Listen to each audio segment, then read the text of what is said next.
Okay.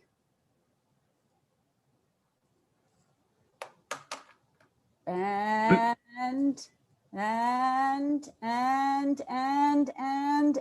we're live. We're live, everybody. Oh my gosh, some technical difficulties, but this is really, really exciting. And I am thrilled to be here. And I'm even more thrilled to have my delicious, amazing friend, Sarge, join us. You guys, everybody, this is my first show. I'm kicking off. It's called Flip the Switch with Marla Schultz. And it's really just about the importance of laughter, how laughter can flip the switch on any kind of mental struggles, life struggles, because the moment you laugh, it just seems to dissipate any kind of pain. And I like to say, laughter drains the main pain. So without further ado, without further ado, I would love to introduce my incredible guest, the one and only Stephen Sarge Pickman. He is a celebrated, he's a celebrated comedian. He is a sought-after motivational speaker, and he's also the author of a really terrific read called it's actually, let me correct you. It's actually called Black Boy Chick. I'm Still Standing Up was apparently offensive to handicapped people. So they made me change the title after I went to publisher, the whole thing. I had to change it to something more ethnic. And now it's called Black Boy Chick. And to this day, I've sold 37,213 copies of Black Boy Chick. And I am surprised beyond all else that I'm even available for Flip the Switch, because I am so busy during these, very challenging times. So I'm just glad that I could be here for this and for the 20 minutes of technical malfeasance that preceded this. Malfeasance, that's such a good word. This is a big deal for me to be handling everything and doing all of the tech stuff. And, this is, what is it? The turtle wins the race. So this is a big deal for me to be undertaking, and, technical difficulties and all this stuff. But anyway, enough about that. And thanks for pointing it out, Sarge, because I love when you point out stuff like that. I just want to tell everybody that Sarge has been a constant, except there was a 7-8 year span that we didn't talk. But I have to say, he and there was like three of us. We palled around. It was Sam Brown, Sarge, and me. And it was really some of the best times I had in my stand-up career, because it's when we first started. We were also in the first Toyota Comedy Festival together, which was pretty amazing. We all camped out in front of, not Sarge's Deli. What was the deli? Carnegie Deli. Anyway, Sarge has been just, an influence. He is brilliantly funny. I would love to just take a step back in time and talk about what it was like for you. Like, when did you follow your calling of being a stand-up comedian? So why don't you tell your story? Well, thank you very much. And yes, the Toyota Comedy Festival. And yes, being seen at 6 a.m. by Alan King while he was having a cigar, a prune Danish, and a seltzer. Is there anything more classically Friars Club, Catskill Mountains than Alan King judging? And people were lined up out the back loading door of the deli, around the corner, down 4 blocks. I mean, there was a steady line. I went directly from doing sets at the comedy clubs to waiting online at 2:30 in the morning to make sure I was one of the first ones there at 6 a.m. Yeah, but we were all there. We were third and fourth. We were third and fourth. That was amazing. Guy with a chair. There was a guy that had an act that he did with his chair, and there was somebody in the front. I went in third. And there's a funny backstory to this. My grandfather and Alan King played gin together. Alan King, for those of you who are under 80, was a legendary comic, a legend. I mean, before there was Pryor, before there was Robert Klein, any of these people, Alan King was the dean of all comics. And so him and my grandfather. They called him that, the dean, right? He was the dean of the Friars Club. And so he was the dean. He was the king of comics, Alan King. So anyway, he was gin rummy partners with my grandfather at the Friars Club and at the Beach Club out in Long Island. So when I realized he was seeing comics for this, I had one really, really mediocre tape of myself from New Talent Showcase night at Caroline's that Andy Angle ran. And consequently, I think he's still running it, but only at Gotham now. He's at Gotham now. It's at Gotham now. So anyhow, I had this lousy tape and I put it in a package and I put a note together. And I originally, I grew up in Great Neck, and Alan King had the most amazing house in Great Neck. He lived in Kings Point, obviously. Alan King, Kings Point, the whole thing. So I thought, you know what? I'm going to put my tape. I'm going to write a letter. I'm going to tell him who I am. I'm Herman Shane's grandson, and that he should know I'm coming to Carnegie Deli to audition for him. So I went to his house, and I had this tape and a letter and telling him who I am, et cetera, et cetera. And I knock on the door, this big door knocker, boom, boom, boom. And this woman comes in a maid's outfit, dressed like Shirley Booth, but definitely not Shirley Booth. Also, another reference you have to know if you're under 80, Shirley Booth was Hazel, who was a famous TV sitcom maid. So I knock on the door and this woman comes over and she said, Mr. King no home. He no home. So I said, well, no, I just want to leave this for him. She said, you can leave this for him. He no home. I said, well, just leave it here. So when he comes here, he'll see this because I'm Herman Shane's grandson. Okay, thank you. She takes the envelope and slams the door. Cut to loading door of the Carnegie Deli. I'm third. I go in and I start my amazing act at the time. I'm Black and Jewish, and the Jewish part of me doesn't work on Shabbos. Black part tries not to work the other 6 days. I sit in the back of a bus that I own. I own the bus, but I sit in the back. I'm Black and Jewish. I don't know whether to say yo or oi. I'm a Black Jew. I hire myself to clean my own house. Well, anyway, Alan King is sitting there. He's laughing and he's waving his cigar and he goes, all right. You got it. Stop. It's good. You're funny. You're good. And he points with the cigar. Come here. He says, do you have people? I said, where? People where? Like people that handle. I said, I kind of have people that handle. Good. He says, give me their number. I'm going to call them. So I had a manager that was kind of managing me, but not really. They were just being nice. Anyhow, a few days later, he calls them and I get a call from them. Alan King called. He wants to put you in the Toyota Comedy Festival and blah, blah, blah. Make a long story short, we're there to do the thing. And I'm backstage and at one of the shows, not the one I did with you in Staten Island on the back of a hot dog truck, but the only show my mother came to see, by the way. Anyway, continue. I'm at Lincoln Center. I'm backstage with Alan. And I said, Alan, I just want to thank you so much. Obviously, you got the note, the tape, and, the whole thing. So he says, what note? I said, a note. I went to your house in Kings Point. I brought with a tape. He goes, I didn't get any tape, note. I haven't been to Kings Point in 3 months. I've been staying in the city. I said, well, I'm Herman Shane's grandson. He says, you're Herman Shane's grandson? He says, and you told me that because you wanted to get the comedy festival? I said, yes. He says, had I known, he says, you wouldn't be here. The son of a bitch owes me $11 from a card game in 1967. But I'm bummed.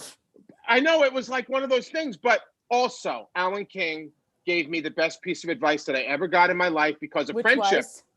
I was backstage with him at the Concord and he was drinking gin as he always did before he went on.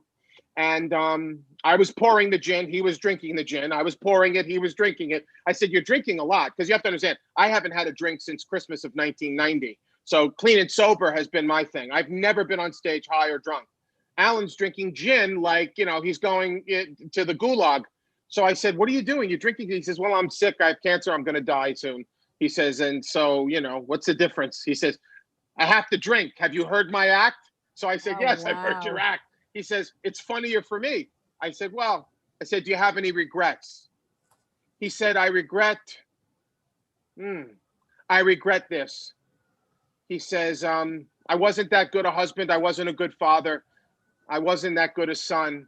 I was so busy being Alan King. I didn't do those other things.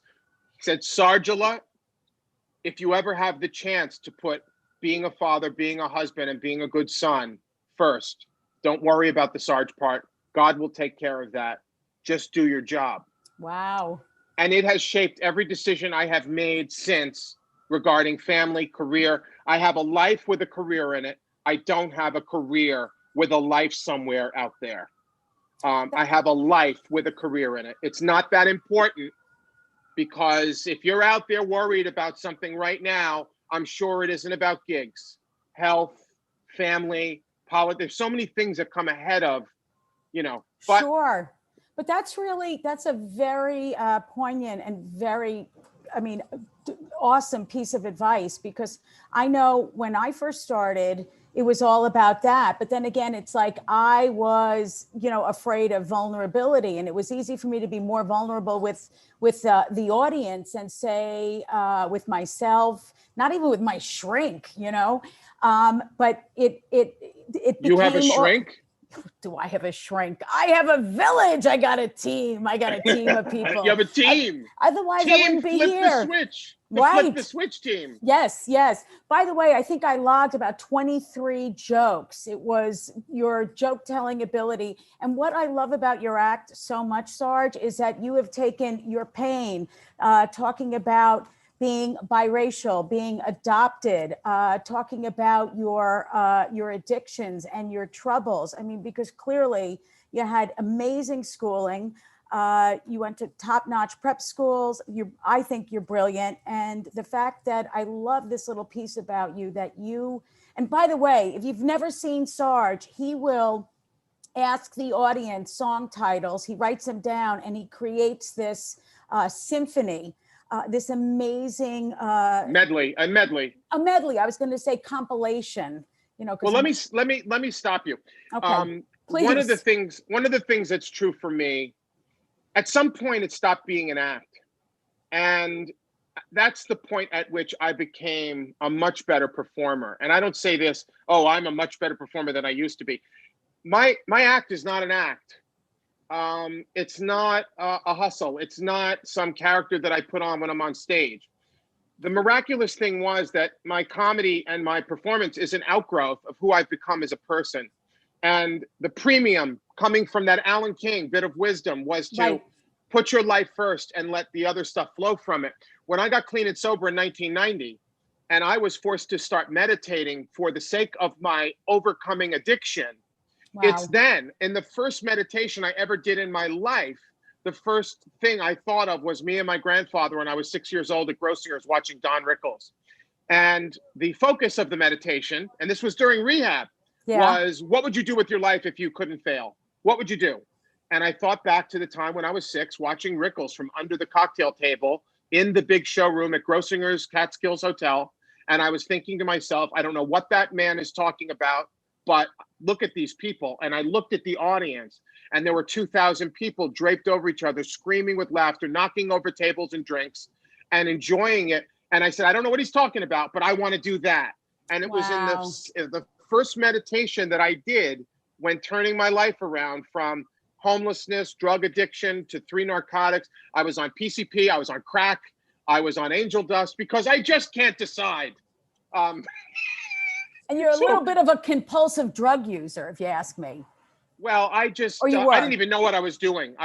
First of all, alcohol was part of the deal, but PCP, angel dust. I bought anything from that piss-stained tenement hallway in Spanish Harlem at 116th and Lenox in Manhattan. I buy, and then I'd use, and then I would disappear for a week. Ultimately, I lost my entire life behind that, except for one friend whose apartment that I robbed at 30th and Park. He had a duplex, and I robbed his place, and I didn't, climb the balcony or break in. I asked him if I could use his apartment while he was in Aspen skiing for Christmas. And he said, oh, sure, I'll leave the keys with the doorman. And so there I went. I was homeless. I had no place to go. I had no life. I had lost my job at a major sports television network at Black Rock on 6th Avenue. I won't say the name of it. And so I used his apartment. And before he came home from Aspen, I had taken all of the things out of the drawers and out of his hiding places, his necklace, everyone had a gold rope chain, a Gucci bracelet, cufflinks, a couple of Ebel and Van Cleef & Arpels watches. I took everything to 46th Street to the Orthodox, where they have the jewelry exchange. Right. And I got $300 for all of this, $40,000 worth of jewelry. I got $300. You went to the wrong store, Sarge. I could have gotten 450 on 47th Street from my friend Yankel.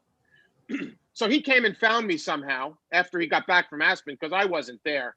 But he found me. I was at Houston and Pitt down in Lower Manhattan. I don't know how he found me. And he says, you stayed at my place? I said, yeah. He goes, I'm missing a few things. You know where they are? I said, yeah, I sold them for drugs. I was about 360 pounds at the time. I was 360 while I was on the street. I'm the fattest crack addict in New York at that time. So he says, well, what kind of drugs are you using? I said, well, I smoke crack predominantly. He goes, what kind of crack? I mean, he said, usually crack people are emaciated, anorexic. Yes, right. I said, it's very not working for you. It's high calorie crack. It's very, very rich. It's very high in carbohydrates. I was going to say that.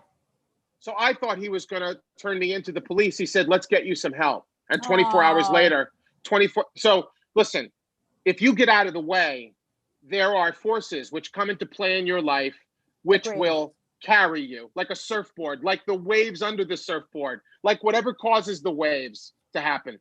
You know, and he steps in and he helps you. And was that your first go around in rehab? Is that when you? He was my first. That was my first angel, and I was, and ultimately he put me in touch with a girlfriend of his that he was dating, who was on the suicide hotline. She knew an intervention counselor. I met with that guy, and 24 hours later, I was on the steps of treatment in Delray Beach, Florida. I walked in. Gentleman told me to pray for the obsession to be removed from my life, to drink and drug, and I did.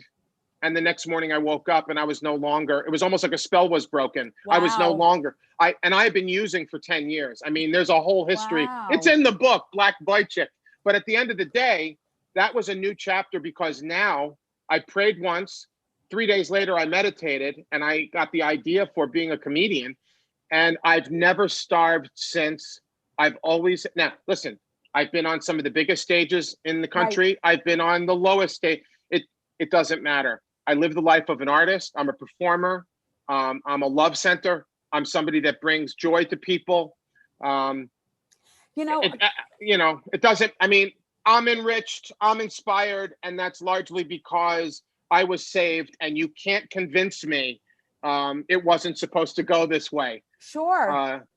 I'm supposed to be here with you. Well, I'm glad, and you're supposed to be in my life, because the beginning I always felt like Elaine and Seinfeld hanging out with you guys, and it was always like a confidence boost to be able to keep up with your jabs. And I mean, I felt like I could give it as good as you guys gave it to me, and it was the best, I guess, entree into the stand-up world. And I just, I'm so thrilled that we're friends. But moving on. So you have this awakening. Can I just say that we didn't realize how difficult what we were trying to do was when we were friends. We had being friends and having a little bit of camaraderie in a very scary New York, where starting a comedy career in New York at all the open mic rooms in New York. Right. And we traipsed around and we did it with each other, and the camaraderie of it didn't even allow us to realize just how eviscerating, how humiliating, how difficult, how embarrassing, how horrible, how steep the challenge was for us. Our friendship took the edge off of that. And it's Absolutely. only when I watched the Comedy Store, Binder's show on Showtime. Yeah. They went through the same exact thing with Mitzi at the Comedy Store. And I only realized when watching that, I went through the same exact thing in New York, but with 8 clubs. Right.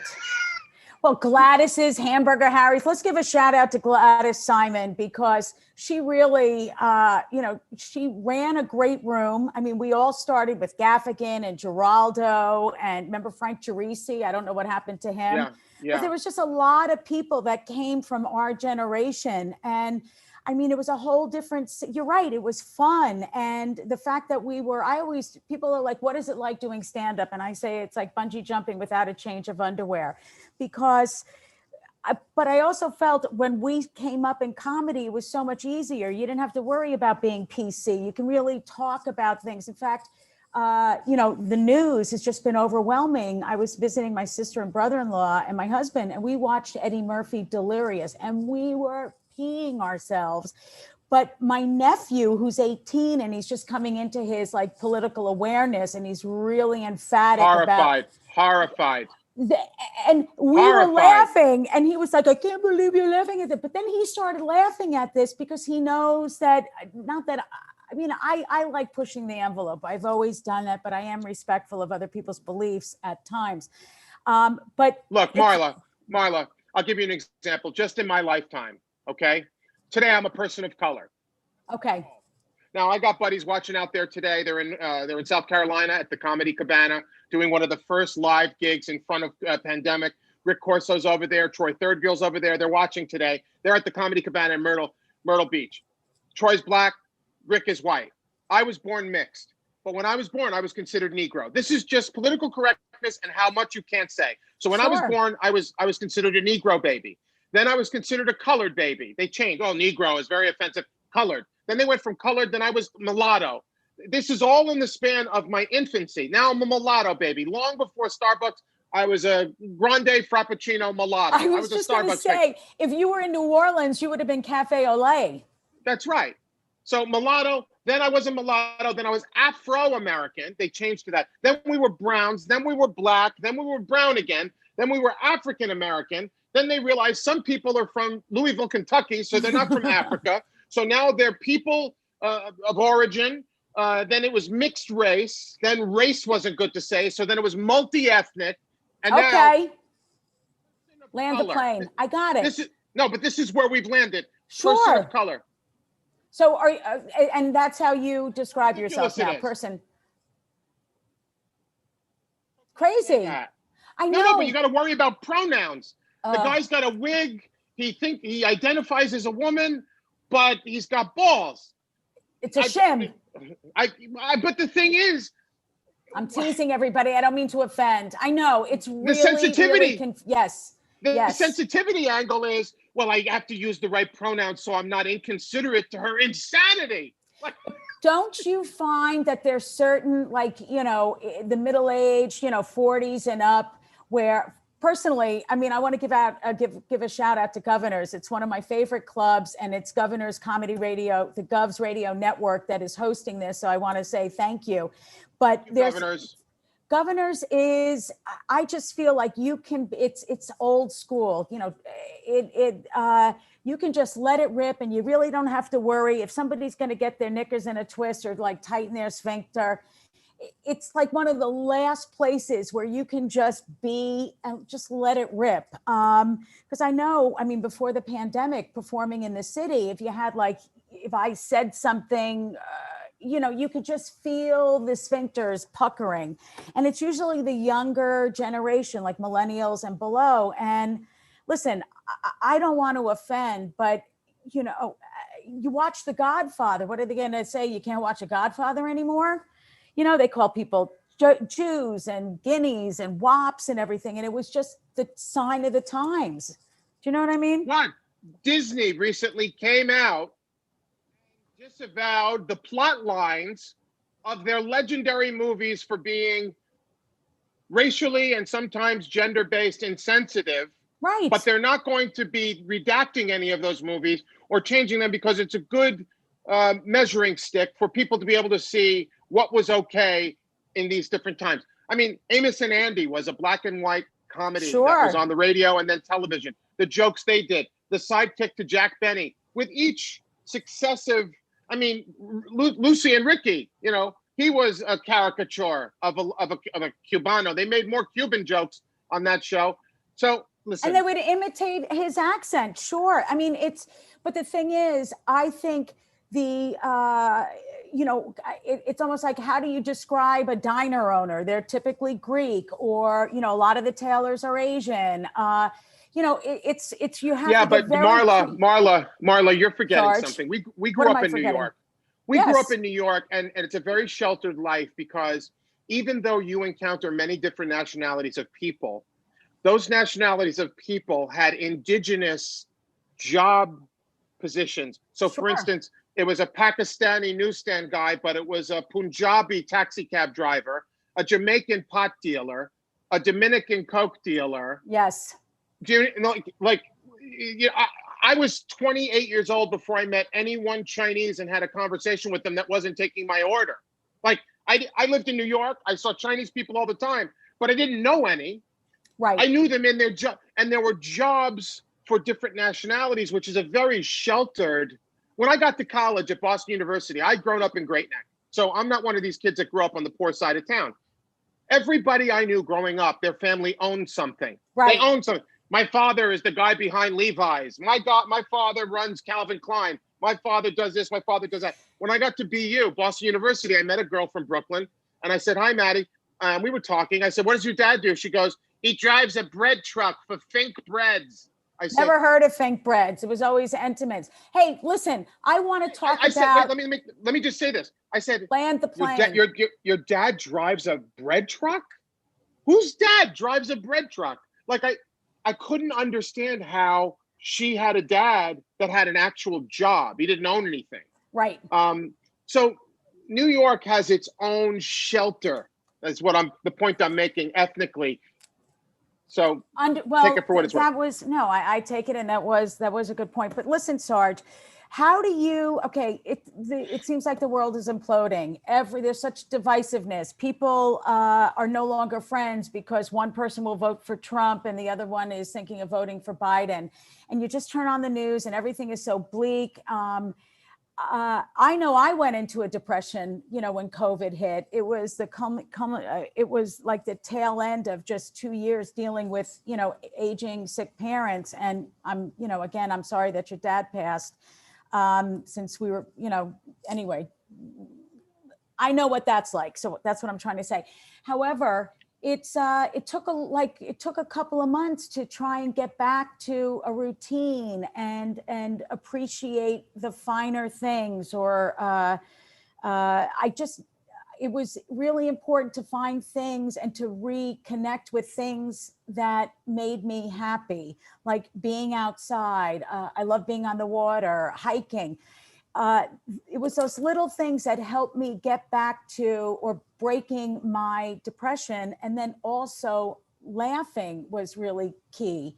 Now, what has been your experience and what do you do to just, reconnect and not let the world, rain on your parade, so to speak? It's funny, the life that I live, I live in Florida. I have an incredible life. The world fell apart March 12th. I was doing a show on March 12th, March 13th. Show's no longer good.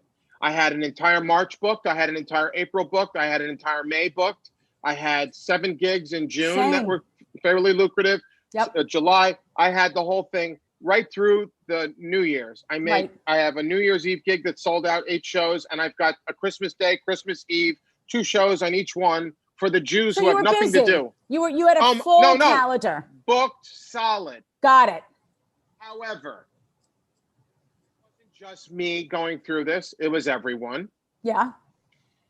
I'm used to bleak beginnings because I restarted my life at 29 years old and had to start from the brass tacks. Sure. So I know how to start from scratch.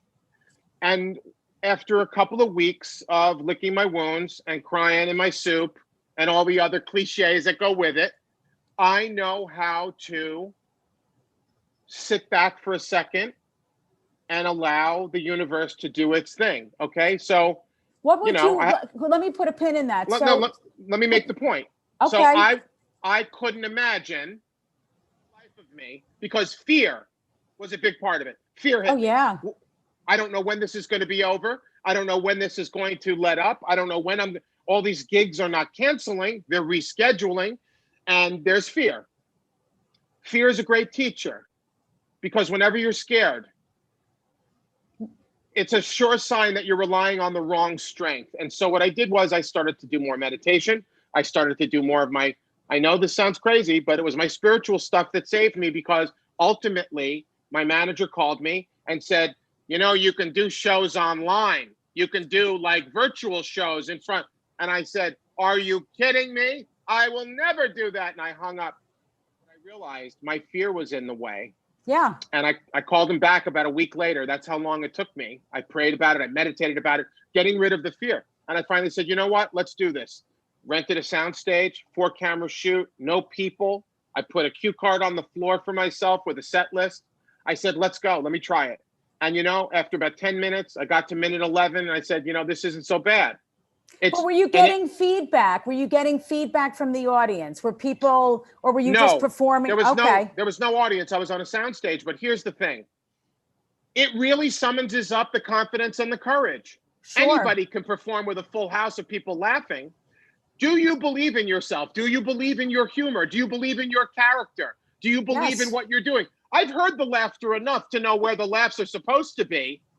Because when I'm on stage in front of a full audience and they're not there, I automatically assume it's their fault. Good for you. Here I am in an empty room.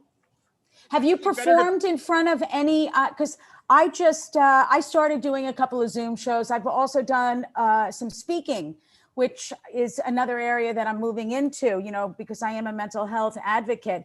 But this summer, I had to do 2 hours, not, you know, 2 different shows, 1 hour. The first show was up on a hill, under a tent, and down the hill were tiki torches surrounded by socially distanced chairs. And up in the Berkshires around, when the sun starts going down, that's when the bugs come out. So I'm wearing a sleeveless shirt. I'm performing in front of 30 people, all with masks on. I can't really hear anything, but just piggybacking on what you said, I was like, I know this stuff works. And I kept on plowing through. But it's so disconcerting to be performing in front of people with masks on, because even if they're laughing, it's like, it's hard to read the audience. And again, you just have to rely on, your skills. But then the next night, is it more disconcerting? Is it more disconcerting than deciding that you're going to do this for a living? Is it more disconcerting that almost getting the part on the TV show or almost getting booked for a gig that you would have liked to have gotten? No more. Disconcerting, I can live with. Distraction, I can live with. It requires another part of my soul and my brain to be active. Yeah. And so consequently, fear.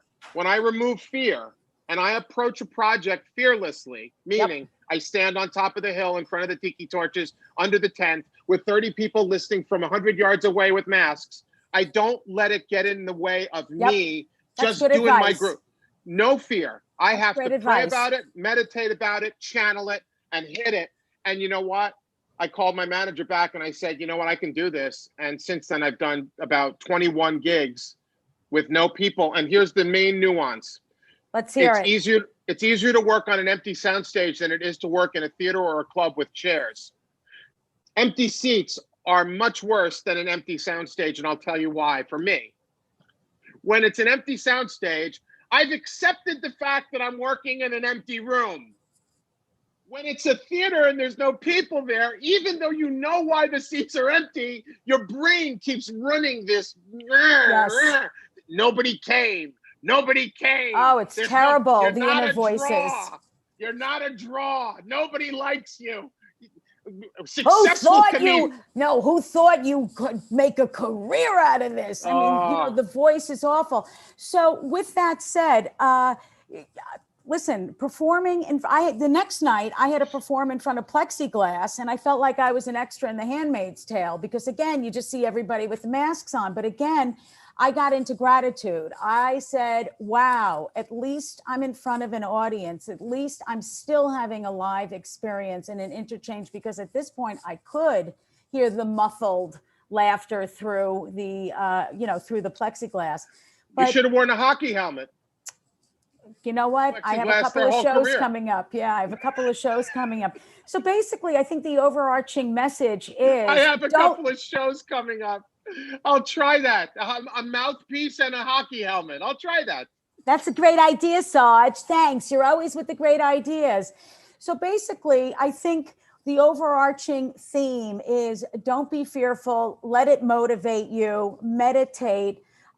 Don't do drugs. Now, you mentioned meditation. Do you have, do you listen to guided meditations? Well, let me backtrack.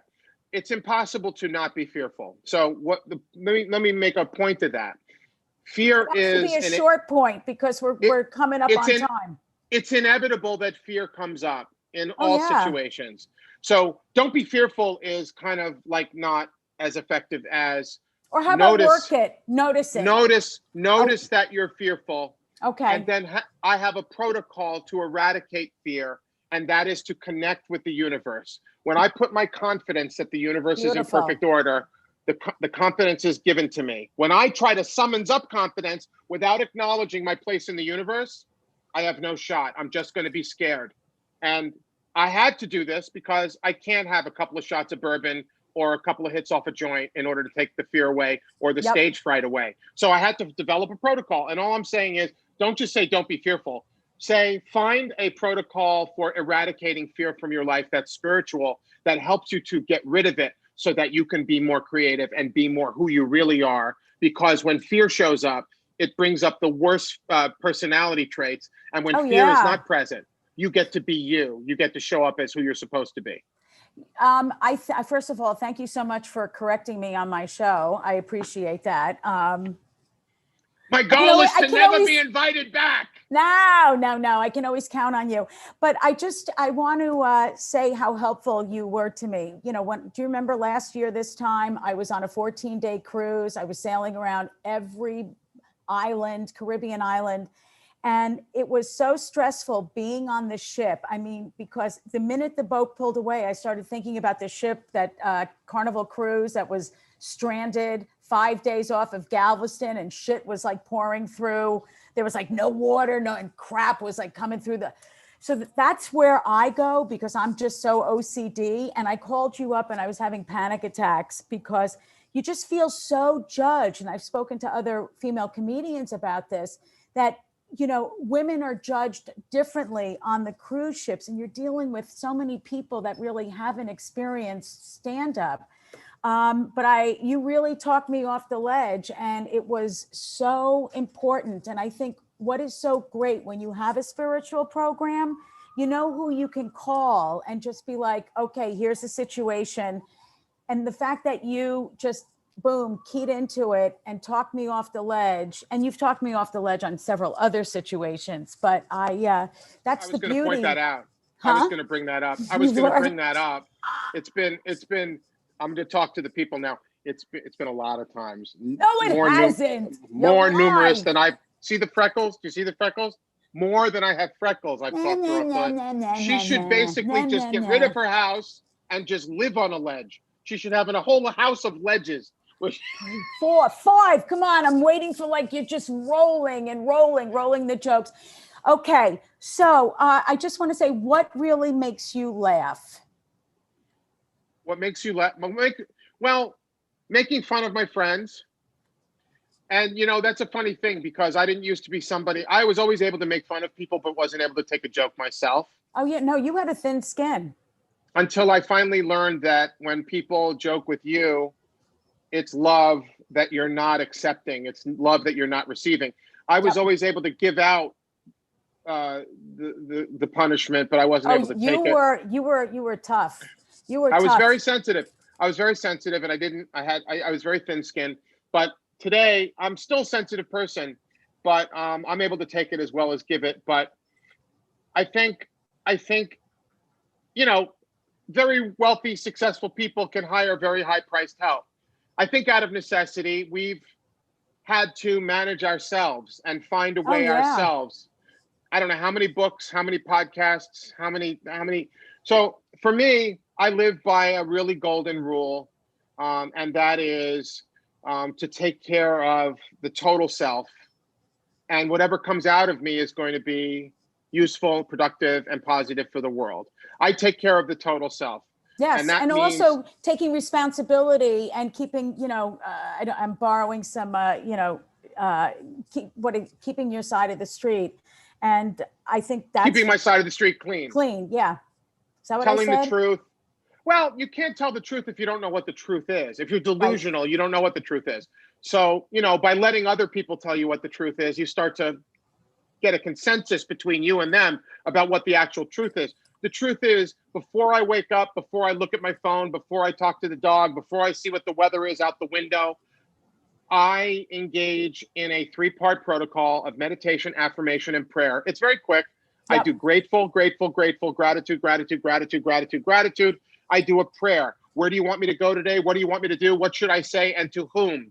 And the positive affirmation is gratitude. Bravo. Gratitude it makes me more fluid It helps me to be more grounded. It reminds me of who I'm supposed to be, not who I'm trying to be.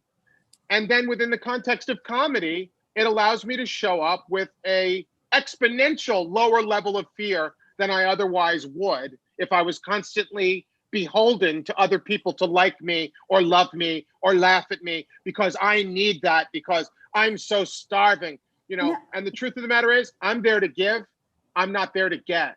And that's the key. But Sarge, it took you, you know, they always say to become a real true stand-up, it takes about 10 years, and they call it, you know, getting, you know, peeling the layers of the onions. I remember Joy Behar said that to me, because you see a lot of comedians and they want, but it's the ones that really do the work, be it going to 12-step programs, therapy, podcasts.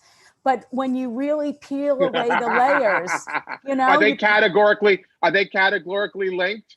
Podcasts? I don't know. You mentioned podcasts. Who knows? I mean, but there's so many people. But you mentioned them in the same breath as therapy. Whatever. Podcast, strike that from the record. Strike that. It's funny. It's funny. I'm just saying, it's funny the way you said it so naturally. Yeah, shrinks, 12-step programs, glazed donuts. Glazed donut. That was my thing. No, it was like it definitely took, my dog is biting my finger. Come here, Teddy. You want attention? And of course, I'm live.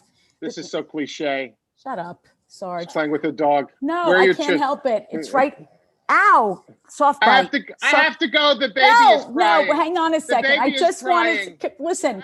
So basically, the conversation that I've had with young comedians is be patient, work on yourself. And it's so funny. You mentioned something about, you know, you didn't need it, but initially comics go into this profession because maybe we didn't get something at home growing up, but we need that from the audience. But if you match that with doing work on yourself, I think it is comedy, stand-up, at least for me, has provided a lifeline into having the life that I have now, you know? I think, well, one of the things that's different for me personally is that I didn't start doing comedy until I'd already slayed some of my demons.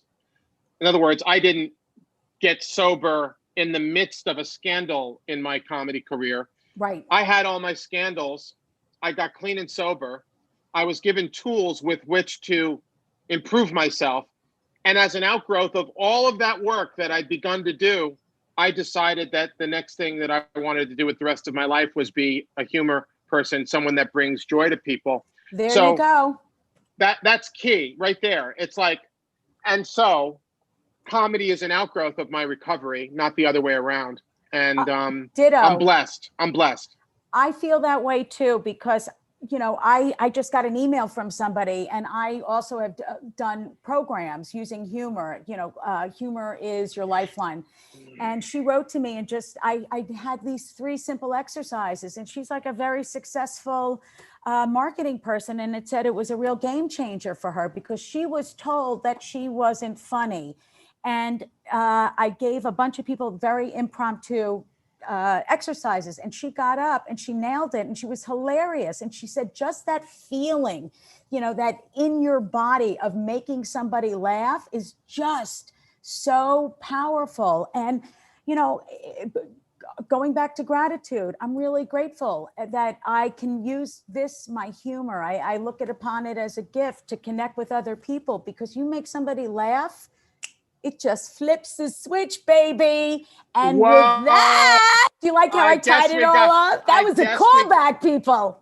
We got to wrap it up. We got to wrap it up. The switch. Flip the switch. There we go. So you guys, every Tuesday, 4:00, I'm going to have amazing guests from, you know, all walks of life who really have triumphed over tragedy and had some part of it due in part to having humor and laughing. Boy, that was a mouthful. Sarge, love you, baby. Yeah. Thank you. Anytime I can see a beautiful woman with a mouthful, it's fantastic. Oh, I was waiting for a dick joke. On that, ladies and gentlemen, please, you know, we're going to repurpose this. It's going to be rebroadcast on Governor's, my face page, Sarge's face page, YouTube channels. Sorry for the technical hiccups, but We did it, right, Sarge? You hung in there with me. Oh boy. But please tune in next Tuesday. And I noticed that there's a lot of comments, so I couldn't really get to the questions, but feel free to private message me. Sarge, where are you going to be next? What Zoom channel? Well, actually tomorrow night I'm doing a gig for the corporates are the best. I'm doing a corporate gig tomorrow night at 7:30. I can't tell people where to go. Just go to iamsarge.com. There you go. Or go to my Comedian Sarge Facebook page, or Sarge and in Charge on Instagram. Or you can just call me, 561-901-5199, and I'll answer the phone. And I'm very happy to, and I won't screen it. I'll talk to you. Sarge. Call me if I can help you. Call me if I can help you. Call me if I can brighten your day. Call me if I owe you money. Call me. I'm so glad you called me. I love that. See how I wrapped it up? So I'm glad you called me. It was an honor to be here today. Thank you. And I'll come back anytime anyone drops out. Okay. I appreciate that. Listen, I can talk to you forever, but ladies and gentlemen, thank you for tuning in. We are back next week, 4:00. Tell your friends. And I thank you so much for listening. Sarge,